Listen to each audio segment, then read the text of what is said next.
আসসালামু আলাইকুম। আমাদের কাছে পাচ্ছেন এটা হচ্ছে ইনফ্রারেড চুলার সার্কিট। এটা হচ্ছে আপনার 6টা আছে, 3টে 6টা এটা অ্যাভেলেবেল, সব ইনফ্রারেড চুলাই লাগে।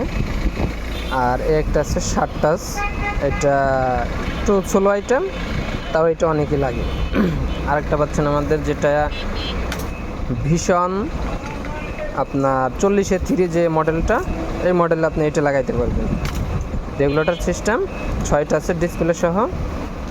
আর আমাদের কাছে পাচ্ছেন এই যে আরেকটা, এটা পাচ্ছেন ইন্ডাকশন চুলার। এটা ইন্ডাকশনের যত মডেল আছে সব মডেলই খাটে। এটা দেখা যায় অনেক সময় যদি না খাটে, এই যে উপরে যে টাচটা দেখা যাচ্ছে, এই টাচগুলো আপনার আলাদা করে লাগাই দিলেই হয়ে যায়। ঠিক আছে, আপনার কাছে অ্যাভেলেবেল ইন্ডাকশন ইনফ্রারেড চুলার সার্কিট। আর এই আরেকটা আছে ইন্ডাকশন, এটাও লাগাইতে পারবেন।